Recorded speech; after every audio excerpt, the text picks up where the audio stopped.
我是葛望平，解冻格陵兰纪录片的计划发起人。2021年，北极下起了史上第一场大雨，唤醒了我对气候变迁的忧虑，促使我展开解冻格陵兰的拍摄计划。而今天，透过冰的颜色，使我们再次回到这块气候急剧变化的岛屿，带来更深层的观察。科学研究指出，若格陵兰的冰层完全融化，全球海平面将上升7.4公尺。在这部纪录片中，我们跟随着科学家威廉和克里斯，以创新的钻探技术解读埋藏在冰层中的气候密码。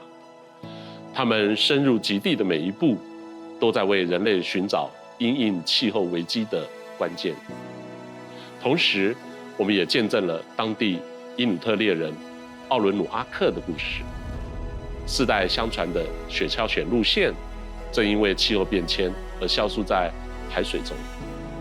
这是气候变迁改写人类命运的最直接证明。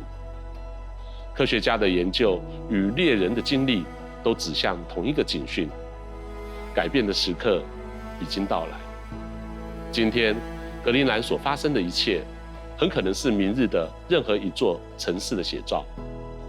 透过科学家的观察与在地居民的经验，我们看见了危机，也明了因应与调适的解方。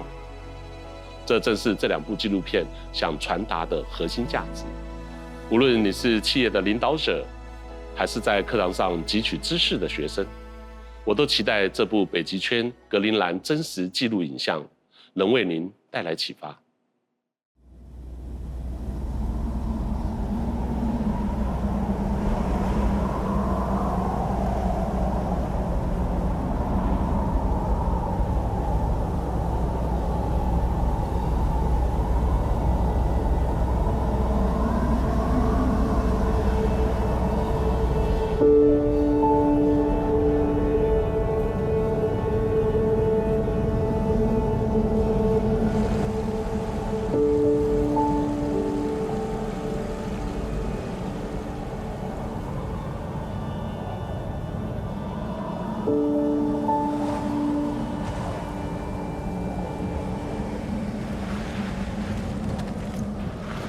This looks like it's the most recently frozen ice. Ice is blue because it preferentially absorbs the longer wavelengths, the red wavelengths and red colors, and that just lets the blue scatter through. And so if you go on the shady side of ice, you really get that effect and you get like more blue coming through than if you look at ice from the sunny side, it looks more white because it still has those red wavelengths in it. And those longer wavelengths. So I like looking at the shady side of ice because then it really makes these annual lines pop out in this ice wall here.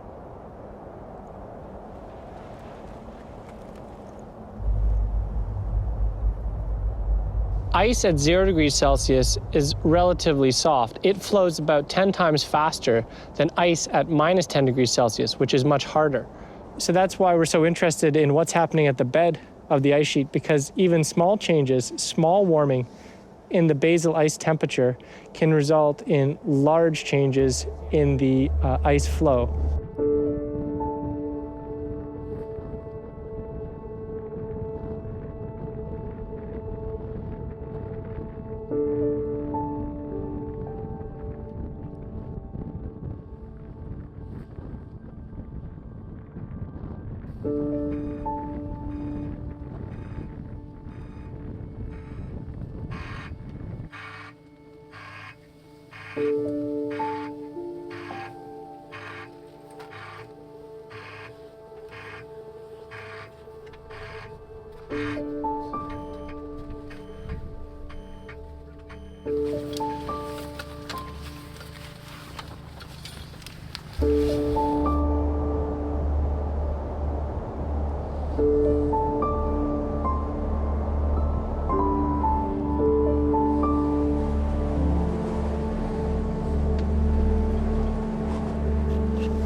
This is the hot rod with our first cable marking at 2 meters right here. And we're going to drop this into the ice. and it'll never come out. And by never, I mean probably 25 years until this ice melts down to nothing here, because it's not too thick and it's already melted about 25 meters. So I might actually be able to walk back here and collect this baby within my career lifetime.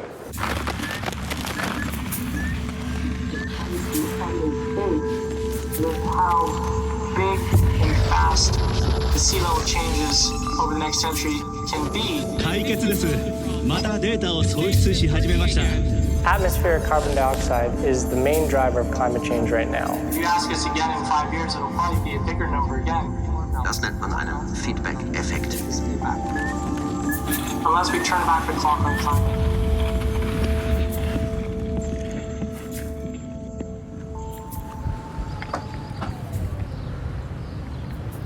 I mean, it's funny being asked to collect data about something that hasn't been collected before.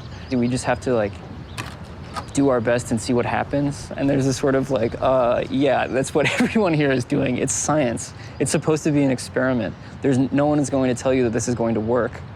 So just do your best. We'll see what happens. No one is expecting this to work.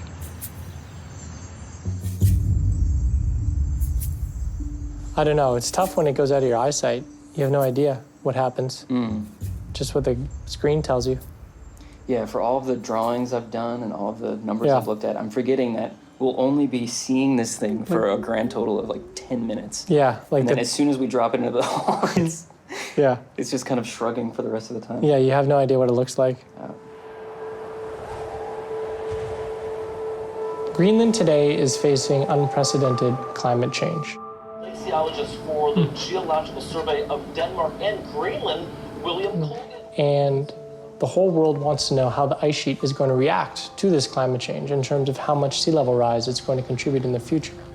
So to project that sea level rise contribution from Greenland, we need computer models. And to run those computer models, we need data, including data points like what is the ice temperature at the bed today. We have to go there and find a way to stick a thermometer down to the bottom of the ice. So we show up at work every day to try and understand the climate better. And there are huge questions there about what is going on, why, where. But it's extremely difficult to get good data and good measurements to answer these questions. Let's do 5 minutes, and then I'll take a picture. Just pull it up and take the skin temperature. It might be helpful if we do that together. At this point, it's been literally years of developing, inventing the hot rod. From the first sketches on the back of napkins to the endless conversations and talks on the phone and prototyping and building. And now we have something that's packed up and ready to take with us to the ice. And when we turn that thing on, if it works and starts sending data back from the bottom of the ice sheet, it'll be big.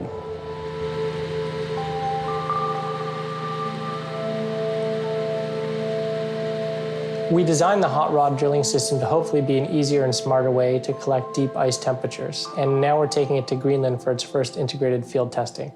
It's been a pretty bumpy road.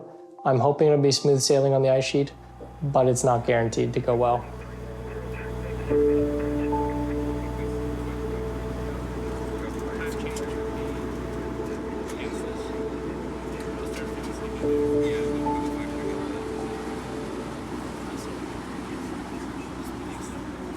Part of me is really excited to drill this borehole because it will definitely go towards making the next assessment report better. But at the same time, you know, what the climate movement needs is not more papers and more scientists writing papers. It needs actual action. It's like taking a billion choices to get to where we are. We have to make a billion choices to go back to where we need to be. And our borehole is just one little piece of that equation. But it's all we can do today. We can only do our little bit.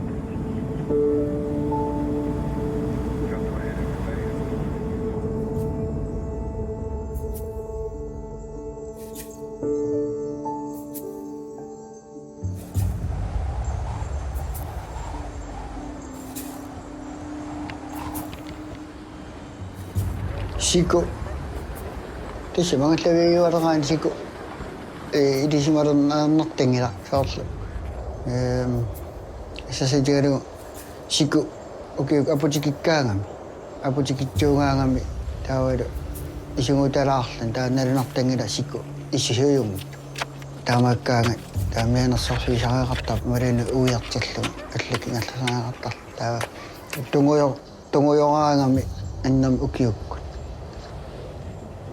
qaanartillum tunguyoraangami исуманнаатигусаққараттарами ангаллуиккуминарлунит қалипаатай упернаакку налунаарнаартарпу саорл кайюсаттум қалипаатеқатараагам таа таман ақитсуиннарсиусарпо аққутигисааяқангит мианерсарна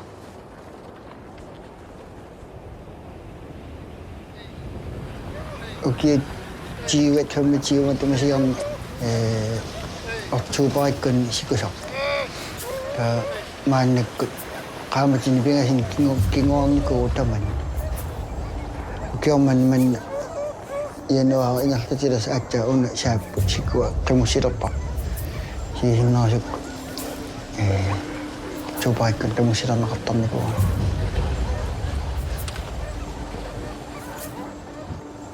таматуманналаани маани ангараалернартаараа qimуссарлут тиин окей маккунан таамаала синнаанаарсумау таман пиффисса qaamатини пигасин кингоарникуугами соор сиккусарнаа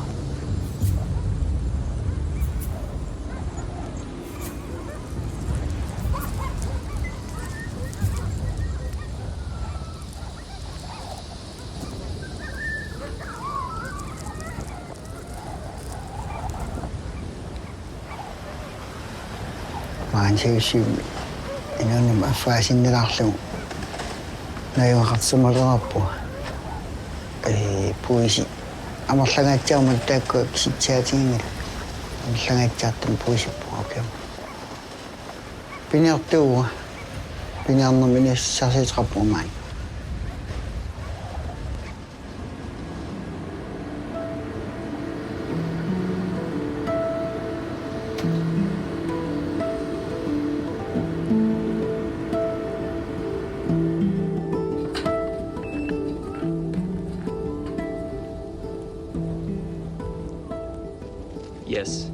Yes, that's us. We'll be careful with it. Okay. You want to take a clip? Yeah. You want to have the 2 extra ammo with you? Oh, sure. Thank you.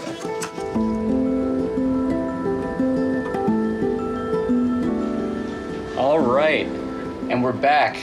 My name's Chris Shields, and I'm here with Liam Colgan. We're both from the Geological Survey. And we're here to talk to you and answer questions and get into a conversation about all this cool science we're doing up here.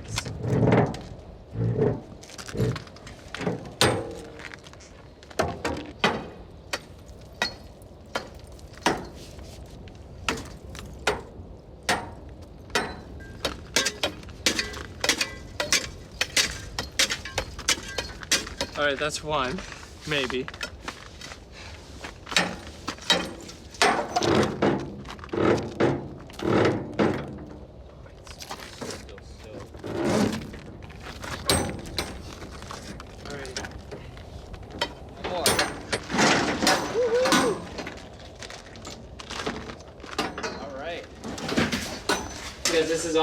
This is also hot rod stuff here.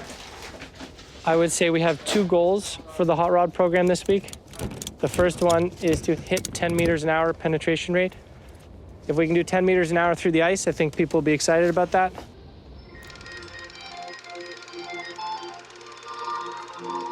We finally picked this plateau, a smooth white plain of ice for as far as you could see. And the second is to resurvey a borehole that was first drilled in 1960 by the US Army engineers and repeat some temperature measurements 60 years later. There we go. What you see in front of you here, this is what we're taking to drill, which is a shockingly small amount of support equipment. If that works, it'll be important because everything is open source. This is going to be public information that's available for free so that anyone can use it for whatever scientific project that they need to do.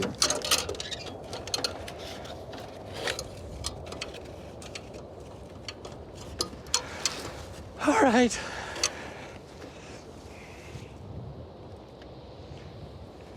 Hey Casper, it's Liam. I'm mostly done packing the pallets now, but my fancy new generator, I can't turn it on. I don't know if it's a me problem or a generator problem. Do you have a moment to troubleshoot with me?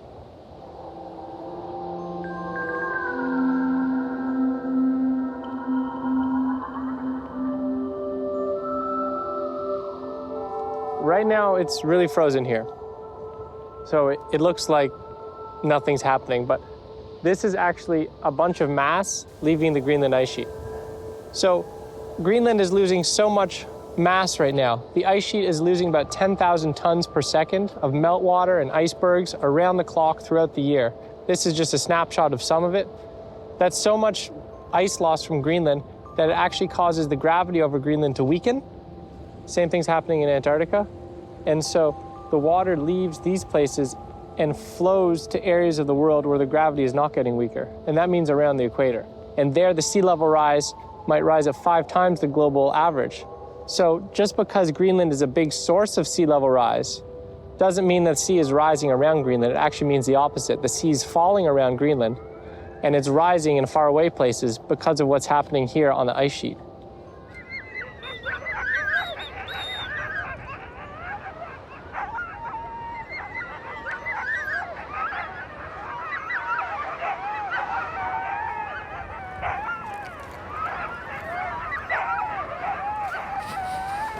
Nannuk sumagaangaminngua siullit taamanersiaq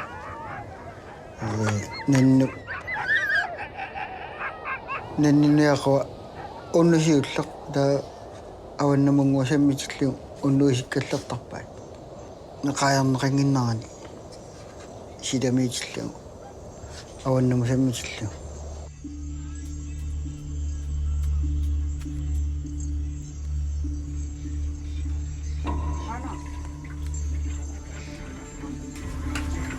taannuannaasaakkut nannumutarnia awannamu angallertarpu nannuniaqua nannuttapniaqua awannamu saatillu unnuisikka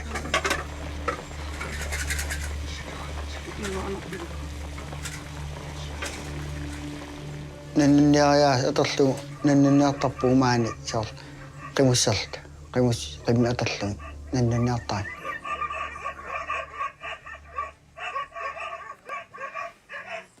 qimmikka nanersiit tallumakkaittarpu mali arfanilliisinna pitiitakipisarpak nannamut nanoqarnaranil kalerrallun taa nannamut nana isiginkkalarluulaani malani isigitarnersimagaamak taa uparnerarlugu unitsittarpaat taa tikiunissam tungaanut uningatoriortarpaat taa angukkaangam uga qimussarluan taa allaaginnersinnaava qoinnertarpa qangatut inni piniariasiatorlu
It's hard to sit in an office in Copenhagen and just imagine, okay, when we're freezing our butts off out on the ice, we're gonna need not only all of these tools, but all of these tools to fix the tools when the tools break. We need as much backup material as we can to improvise solutions when we're not close to any hardware store or anything else.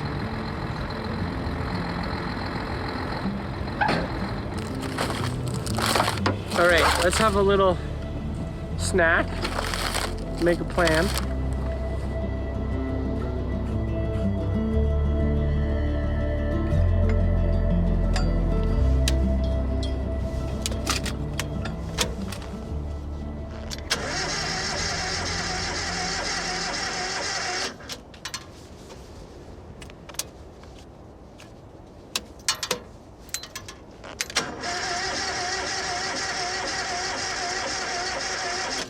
Maybe there's a block of ice at the very bottom of the fuel tank or whatever.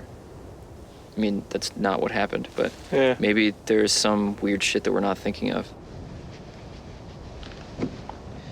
Well, no drilling today. So that's weird, because the last time it went like, it sounded like the battery's dying. Yeah.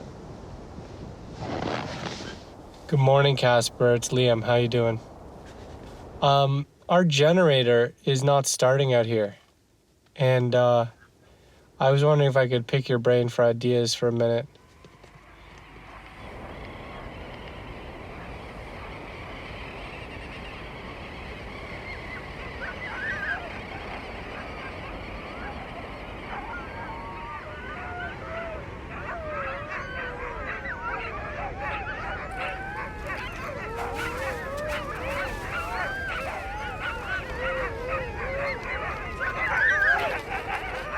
Piangasarnerit ingerla juannu soor pisattatsinni iluarsaasi juannarnerisaa sasitigalu maanna ullumakkua qaannami piniarnerit ingerlatingayileratsigi taassugutungaana taakkunum tungasut taa maanni piangasallittaarling aallartipparu soorlu qayara maanni qamutaqaawannip allaleruma.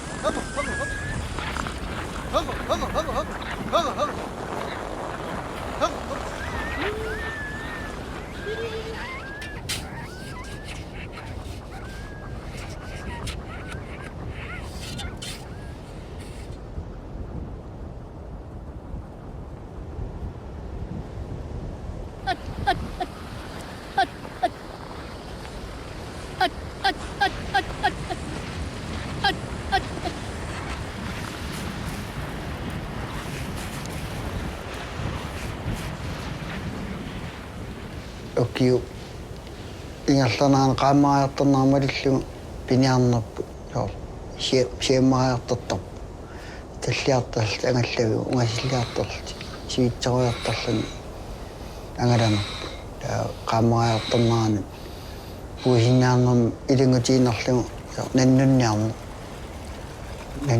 ingerlittarpu soo suuli ullumakkua aam tornaarfissaagu nannunniarsinnaani puusinniarnu taakku ataatsimorullu ingerlittaarti.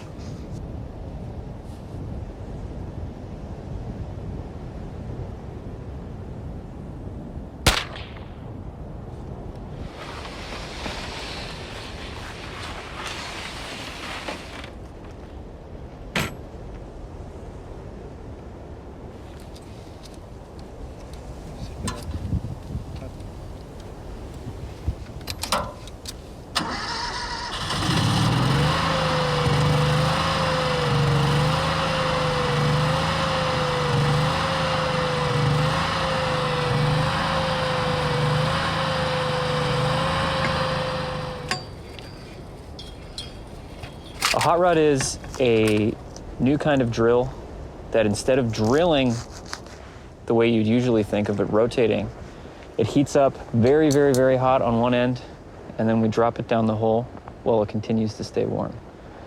So when we finally hit the bottom, then suddenly we have a large temperature sensing string that should be able to measure the temperature all the way up from the very, very bottom up to the top. Usually, if you wanted to drill down 100 meters of ice, you would need a large team of people, very, very expensive, heavy equipment, and a lot of support. It's not uncommon for even small drilling expeditions to be over a month long. And we hope to hit the bottom of this hole today.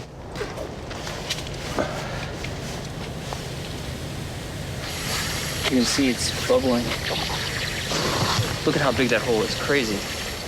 I don't think it's not that big. It's not like it's a centimeter on every side. I mean, this is fast as hell, isn't it? Yeah, I think this ice is probably a lot warmer and weaker than the ramp ice. But this, I mean, if we left this for an hour. We're not the first people to try melting through ice. Even in the late 1800s, up until the mid 1960s, this was it's a medium popular way of drilling holes. Some of the deepest boreholes were drilled by the Soviet Union in the 1970s in Antarctica, and it's been largely abandoned since then. And most people think that melt-tip drilling is a waste of time, and it's not a great idea. And there's a million reasons why our project could go up in smoke. But Chris and I feel that, you know, there's a real positive energy to be harnessed by re-examining melt-tip technology with the new engineering devices available today. Starting to get some warming at the top of it, just cresting 12 degrees Celsius. Inside this copper block, there are 6 heaters that are about this long. Each one of them is 1 kilowatt. So at maximum power, this should take 6 kilowatts of electrical heat all the way at the tip.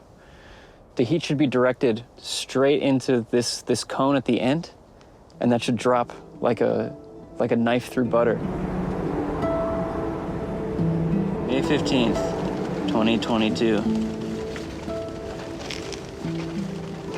We did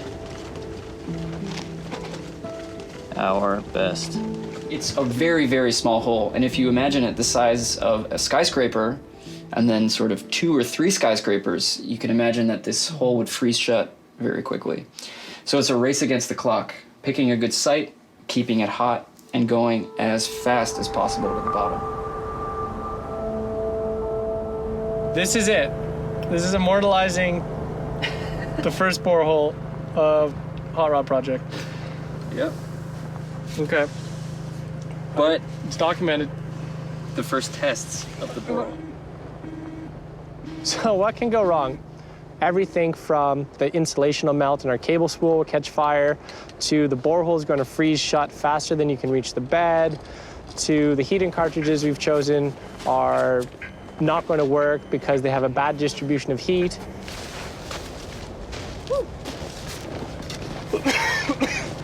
Okay, so first test. Got a little too hot. Okay, so it was not even. Okay, it overheated. That's so crazy.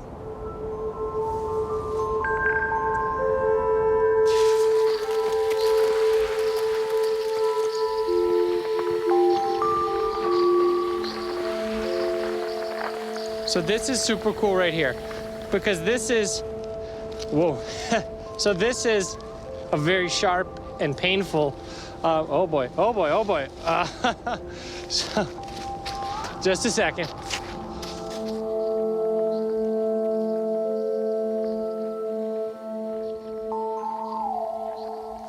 So that's the edge of the ice cap here at Tudo Ramp.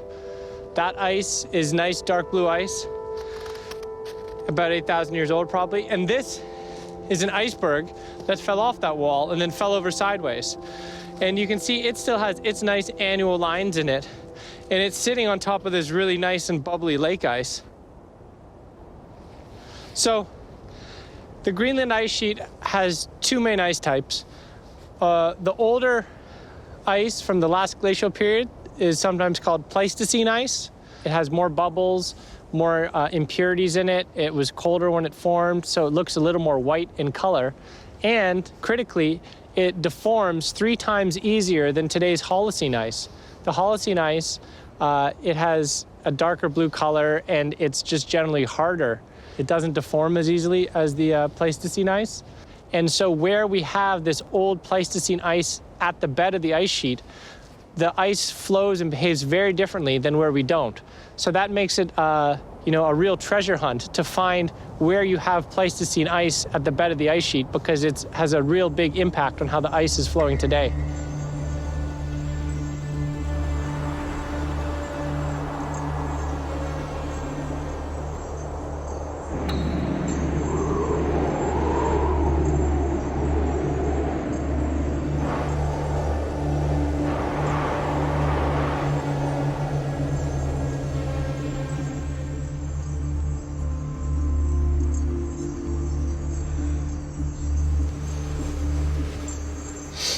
No, I think it's probably time to start our day. You good to go, Chris? I turned on the TV earlier to the Weather Channel because they have a nice classic rock radio station playing, and it said that there's 30 to 40 knots of wind off base today. So that means not working conditions. It's hard to postpone things for tomorrow or the next day. The weather report says the weather will be better, but weather changes. It's workable today, so we'll try it today. I have gloves. Or are you asking if you need gloves? All right. Oh.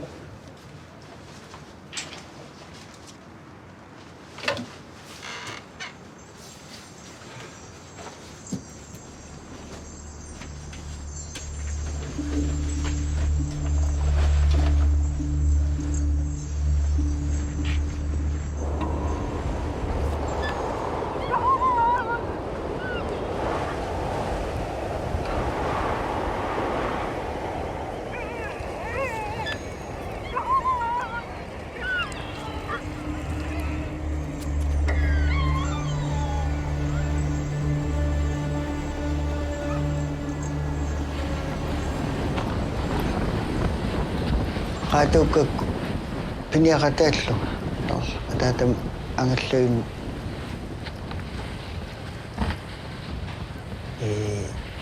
utoqqaaqalittaarneramalulluin amaluga misilittagaalikkak malulluin silap qaammatip ukiulqaneralernerani piniassalluin.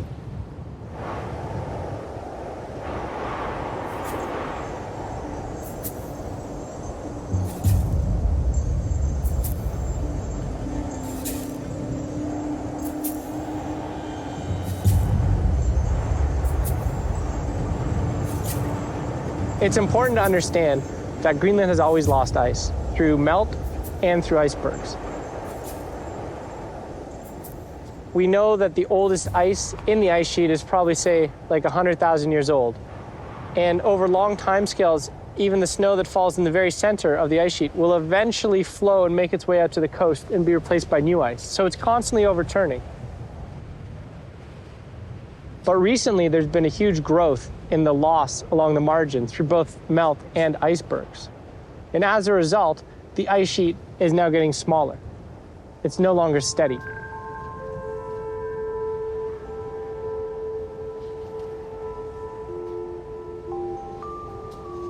Yeah. You want 7 meters. It's got the tip on it? Yep. Great.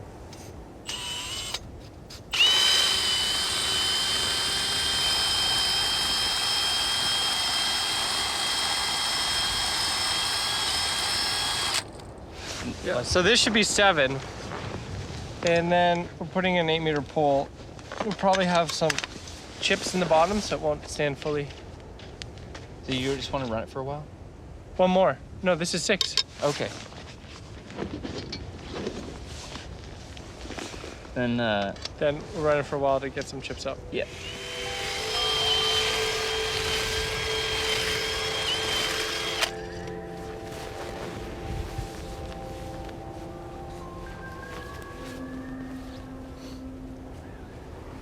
When we're studying why the Greenland ice sheet is melting and contributing to sea level rise, we measure so many things at the ice sheet surface. We measure temperature, humidity, wind speed, radiation budget, all the things you can think of.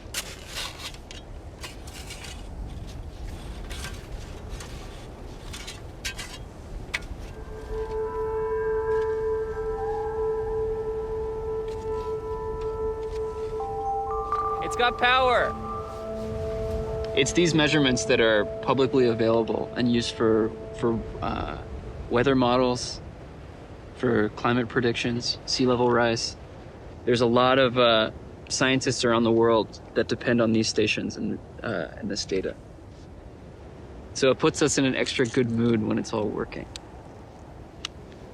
But by contrast, we have very few observations of what's happening deep down in the deep ice, which affects how the ice is flowing into the ocean. So that's why it's really important to actually start taking a lot more deep ice temperature measurements to understand how the ice is flowing into the ocean.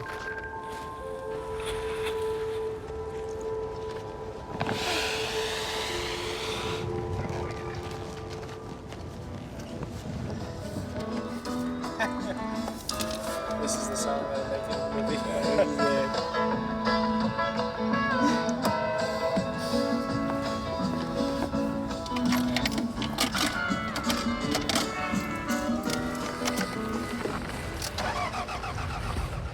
I guess, I mean, there's something tough about it, right? That it's like you're doing something that's hard or doing something that takes more effort, but I feel like there's more to it than that.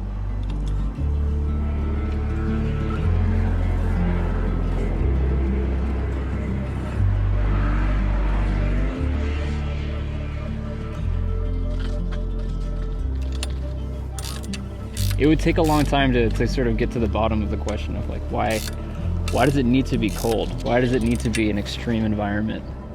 Like, why not be a car mechanic or something in the city? It's very, very simple. It's a very simple reality. You know exactly the work that you have to do, and you know why it's good. There's a kind of envy that I had for my grandparents and other relatives that I have that are deeply religious, where when they wake up in the morning, they have the symbols in front of them, they have their day's work ahead, they have the books that tell them how to do it, and there's very little doubt or questions of identity or purpose that I definitely have and many of my closest friends and family have. But when you come out to a place like this, the purpose is more clear because there's no alternative. Like, you have the task in front of you and you do it, and then you go and find a place to sleep, and you find some things to eat, and then you do the same thing the next day.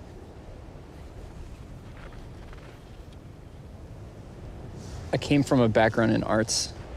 I dropped out of art school to learn engineering, in part because I was sick of needing to sort of put words to everything, or needing to, spending all of my time in self-expression. I'm putting nuts onto a threaded rod, and I'm about to plug in a snow sensor. And this is going to tell scientists around the world how much snow just fell on this region of the ice shelf. It's very, very simple.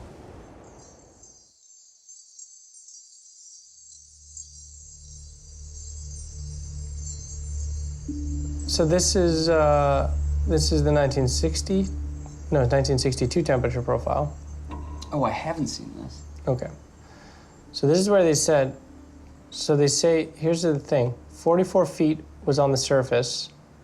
We're gonna start low power and make it through potentially the snowdrift and the weathering heights, the weathering crust, and whatever there is before the blue ice. I would think that we could start drilling at 100% speed after 6 meters. So let's assume a 20-meter borehole of blue ice running at 10 meters per hour. It could only take us 2 hours of drilling before we've hit the bedrock. That'd be pretty nice. I would be over the moon. I would be so thrilled.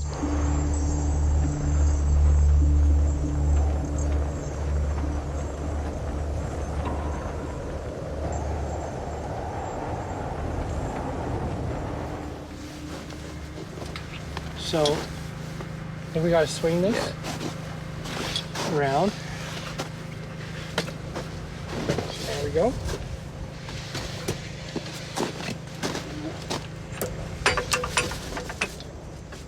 You got to look down. All right. I'm looking down.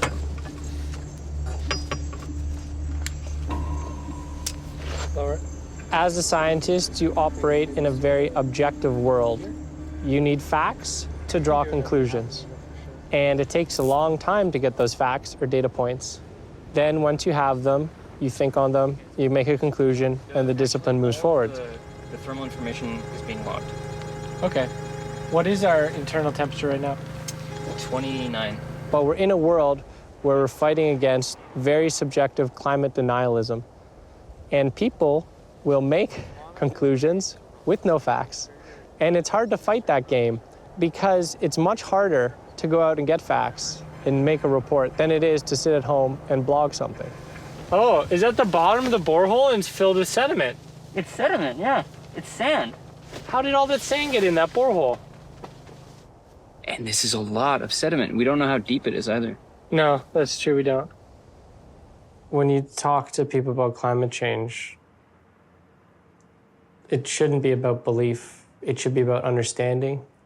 And like, it's so weird when people say they don't believe in climate change. And it's like, but we made a hole, we stuck a thermometer down, and the thermometer said it's this temperature. And when some other people did this 60 years ago, it said it was that temperature. And now that's changed. It's not a belief thing, it's understanding. 19.4 meters. And so my frustration is that partly when we have a campaign like this, part of it is to build up climate science and make new information. But a huge part of climate science right now is just putting out reports and assessments to keep down climate denialism.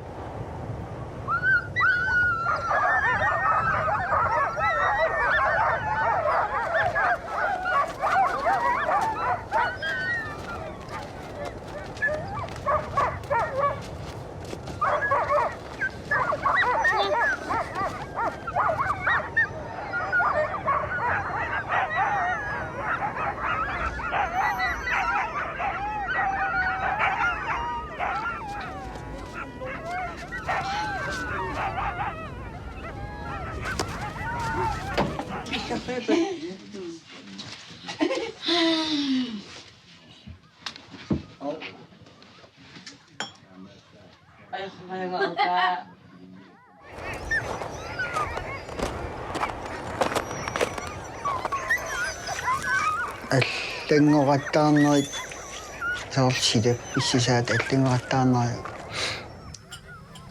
налингиннаа супаяамут утеққилаарлик таамат ингерлсаа кин нактарсууманааллун қанерпи писиннаана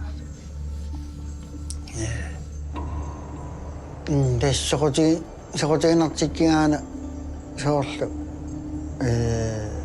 маани итаатиг сеиссиоқанитаани имат самми кагиартитерникуугам қамуарпартитерлу илаатиг имаат 10 километр 10 километр комиссаани кагиартитерникуугам соорлу хиессиккунни ассилисаасимасанни таамали аллумсиккунни тамак ассилисатсигун соорлу мааннала ассилисаттакуллугин соорлу Samsung фисимаса кангиаруйуссуарникуугам qamanaqimanilерл илаатин qeqat нууйорл соорлу ата тамакку аллангуути анаа унифигинавасаартарпак таамаам нутаани соорлу перафитин нутаани уяртуифигиниарсариуаннерпаа силааннаа соо аллангорна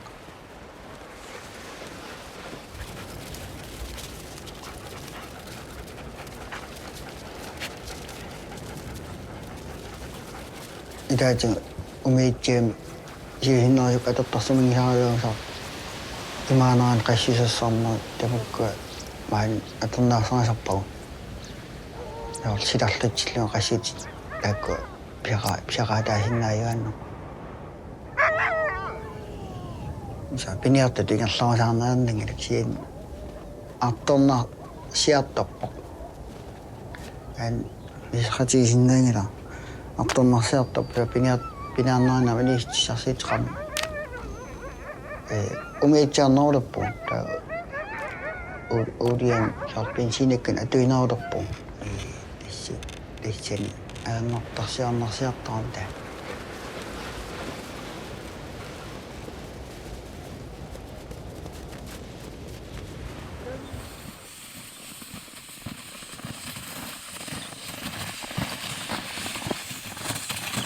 I spend a lot of time looking at satellite data and model data with a little bit of time on the actual ice, whereas Alinkwack, he spends most of his time on the ice.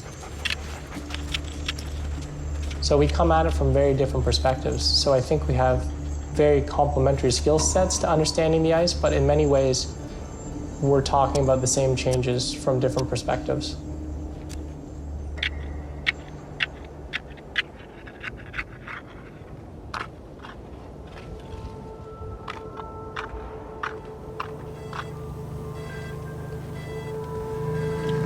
Boat is dropping. It's just under 100 newtons.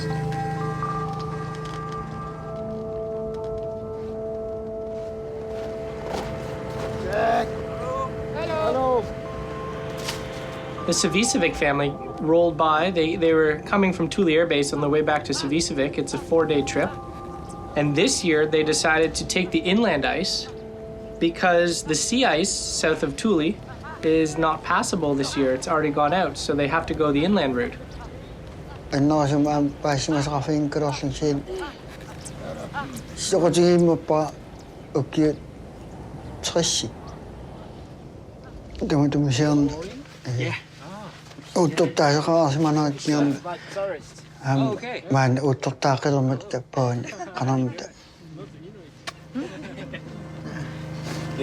we're trying to take the temperature all the way at the bottom. Because right here, someone drilled in 1960s, 1963 or something. And when they had Camp Tuto, they took measurements all the way from the top to the bottom of the ice. And so now, 60 years later, we want to record again what the temperature is at the bottom. And hopefully it's interesting information.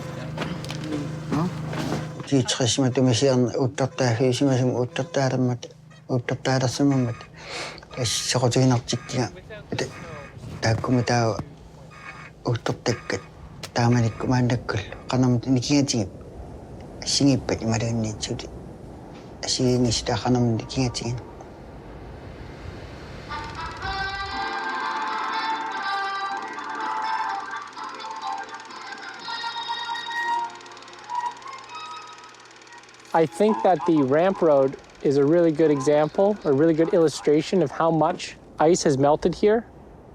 It's that big structure behind me. It looks like a long mountain, but it's not. It was just a road that was built about 60 years ago as a cover of gravel on top of the ice. We'd had to build a 3-mile road up onto the edge of the ice cap. And so 60 years ago, it was flat with the ice surface. So now the ice is down here and the ramp road's up here. And the difference between those two levels is it shows how much ice has melted from the Tuto ramp area here in northwest Greenland. And it's a staggering amount in 60 years. I mean, now you look at the ramp road and it's just this giant perched monument to climate change.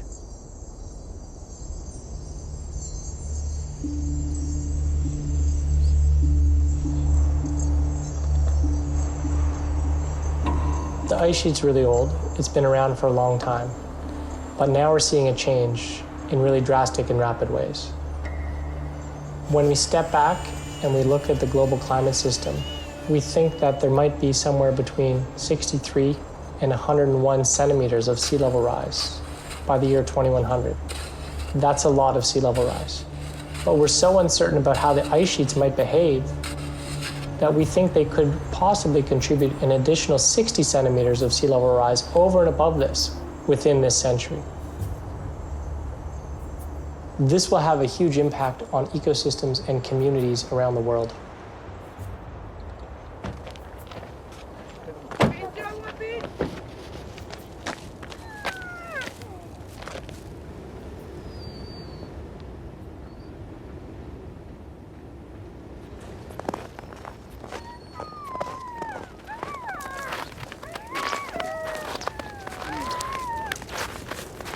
Climate change affects people very differently all around the world, even within Greenland.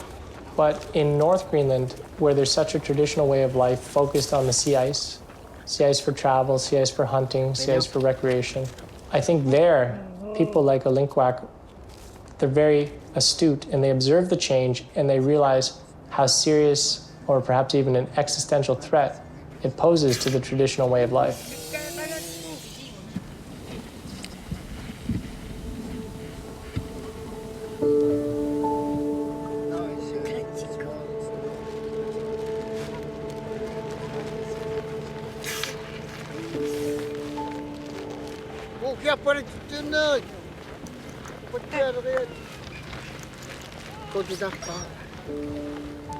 How far skal vi tale dansk eller engelsk? Ja, begge dele. Begge dele? Hvor længe væk i dag skal du gå? Et par kilometer? Nej, Hvordan anser du isen? På den anden side? Det gør cirka 10-12 timer. 12 timer? Ja, og så en hel dag til. Det vil være en rigtig lang dag. Okay. Måske vi står halvvejen. Halvvejen, ja, okay. Jeg tænker på hunden. Det lyder meget godt. Ja, du har allerede været hele vejen op fra Tule. Ja, det har godt. Op på den store landgletsjer over indlandisen hernede. Ja.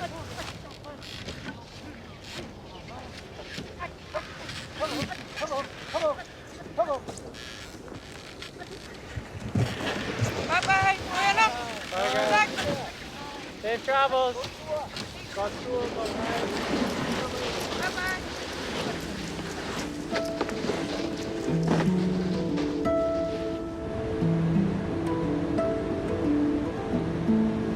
What do you think the temperature is now? I don't know. The ice is so much thinner and the lake is so much closer. If you had to throw a dart at the board. If I had to guess, I would guess it's warmed at least 2 degrees.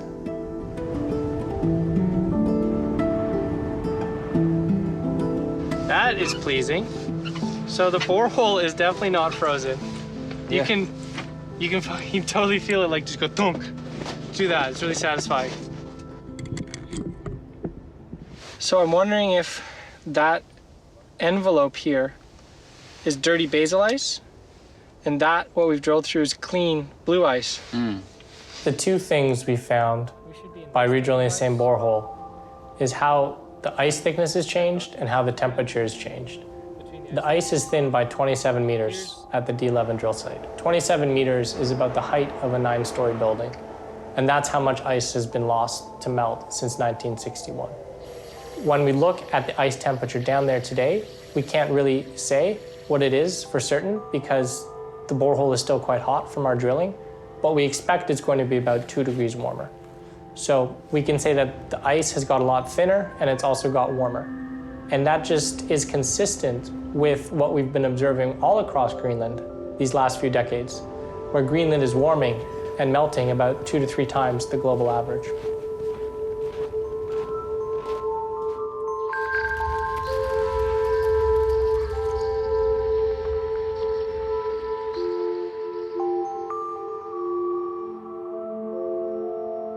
We know that the color of the ice or the type of the ice is really important in influencing how the ice behaves. We just know that the white ice is so much softer and flows so much easier than the blue ice. So we really need to poke holes through the ice sheet to find out where we have white ice and what its temperature is. When we look at the map, the ice sticking out of the ice margin right at Thule, where we've been drilling, is blue or young. But we don't have to look too much further north to start hitting where this white ice is exposed at the margin. Now this ice is very old, up to 55,000 years old. But with climate change, there's no guarantees how much longer it might be around.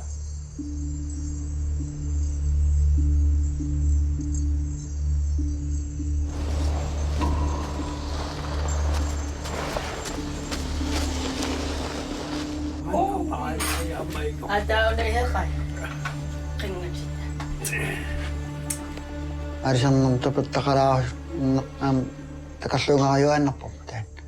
Ta chin pinga sakapam nuriya angay kaw amarita angay kaw tamat ini tsakam ko pinyat tikul arisan tolsil. Dan Paris ginam na sinam ni ko at yung amir nakatsin diwa kinamil sakatsin imin belasan nanatsin man bisaj day nanat bisaj day marittareng sa oki yatana dekkutak marittareng inoni tsam and inatatsukin na pop o siritsin niya marinakatsin natatsukin pop ma nakipuso din ang laki kumatayin po is sirit ingatlit sa kasunod siya ang boy ingatsukin niya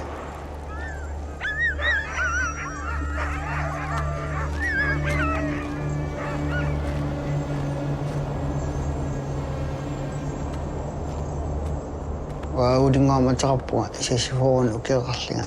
Maan sesimipua, awana saam.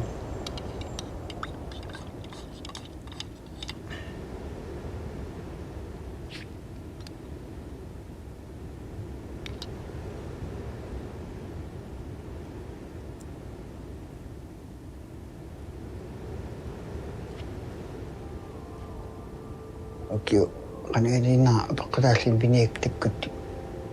Paritara pinyan ng atleta.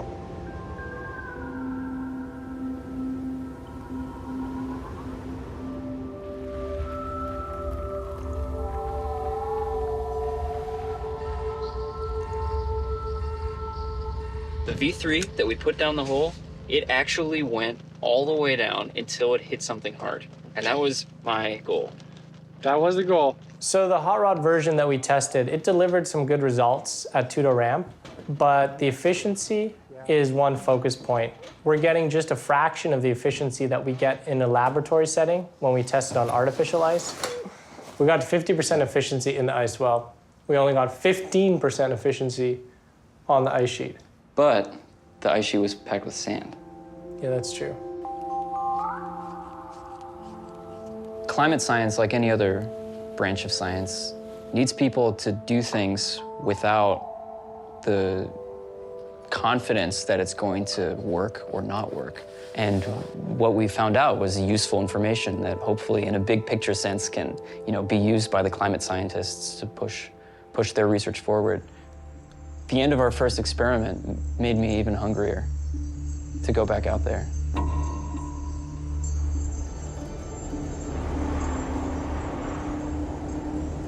The hope is to prevent irreversible collapse of the Greenland ice sheet. And we need to understand the processes at play today to see where that threat looms on the horizon and make sure society knows when we're getting close to that tipping point. Surface. There we go.